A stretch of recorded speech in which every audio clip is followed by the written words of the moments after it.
அனைவருக்குமே வணக்கம். சற்று முன் கிடைத்திருக்கக்கூடிய ஒரு மிக மிக முக்கியமான செய்தி ஒன்று வெளியாகியுள்ளது.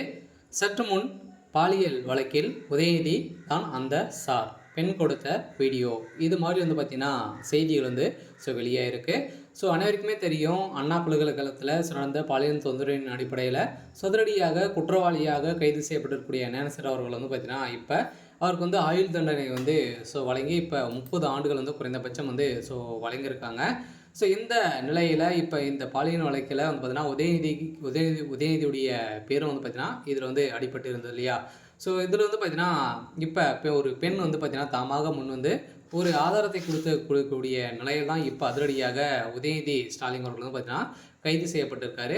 இதை பற்றி இந்த வீடியோவில் நம்ம முழுமையாக பார்க்கலாம். அதுக்கு முன்னாடி நம்ம சேனலுக்கு இப்போ தான் நீங்கள் முதல் முறையாக வந்திருக்கீங்க அப்படின்னா மறக்காமல் நம்மளுடைய சேனலை சப்ஸ்கிரைப் பண்ணி சப்போர்ட் பண்ணுங்கள்.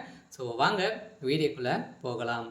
பார்த்தீங்கன்னா அந்த பாலியல் தொந்தரவின் அடிப்படையில் ஞானசேகர் அவர்கள் கொடுத்த வாக்குமூலத்தின் அடிப்படையிலும் அதே மாதிரி அவருடைய வீட்டில் பார்த்தீங்கன்னா ரெய்டு நடந்தது. ஏற்கனவே ரெய்டு நடந்த அடிப்படையில் அங்கு சிக்கிய ஆதாரத்தின் அடிப்படையிலும் உதயநிதியுடைய நண்பர்களும் பார்த்தீங்கன்னா மீண்டும் மீண்டும் அடுக்கடுக்காக சிக்கிய இந்த நிலையில் தான் இப்போ அதிரடியாக பார்த்தீங்கன்னா இதற்கு உறுதுணையாக உதயநிதி ஸ்டாலின் அவர்கள் தான் பார்த்தீங்கன்னா இதுக்கு இருந்திருக்காரு அப்படின்ற மாதிரி இப்போ தகவல் வெளியாக இருக்குது. இப்போ நீதிமன்றம் வழங்கிய தீர்ப்பின் அடிப்படையில் இப்போ அதிரடியாக உதயநிதியுடைய கதை ஒட்டுமொத்தமாக முடிய போகுது. அதே மாதிரி பார்த்தீங்கன்னா அண்ணா பல்கலைக்கழகத்தில் நடந்த பாலியல் தொந்தரவு அடிப்படையில் எக்கச்சக்கமான பெண்கள் பார்த்தீங்கன்னா இதில் சிக்கியிருக்காங்க.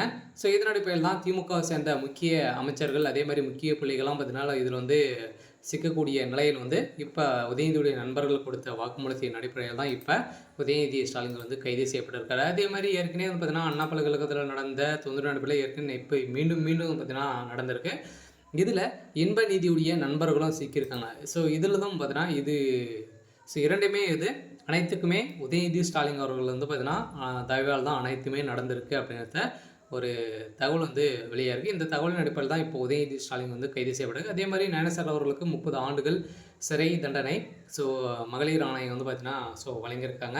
அவங்க கொடுத்த ஆதாரத்தின் அடிப்படையிலும் இப்போ மாணவி கொடுத்த புகாரின் அடிப்படையில் தான் இப்போ அந்த சார் யார் அப்படின்னு பார்த்தீங்கன்னா உதயநிதி தான் அப்படின்ற மாதிரி ஒரு தகவலும் ஒரு பரபரப்பான ஒரு தகவலும் வெளியாக இருக்குது. இருந்தாலுமே வருகின்ற சட்டமன்ற தேர்தலுக்குள்ளே திமுகவுடைய கதை ஒட்டுமொத்தமாக முடிய போது சில உதயநிதியுடைய கதை முடிக்கக்கூடிய நிலையில் தான் இருக்காங்க. இருந்தாலும் அங்கங்கே சிபிஐ பார்த்தீங்கன்னா விசாரணைகள் நடத்திட்டு இருந்துட்டு வராங்க. இருந்தாலுமே என்ன நடக்க போகுது அப்படின்றத வெயிட் பண்ணி பார்க்கலாம்.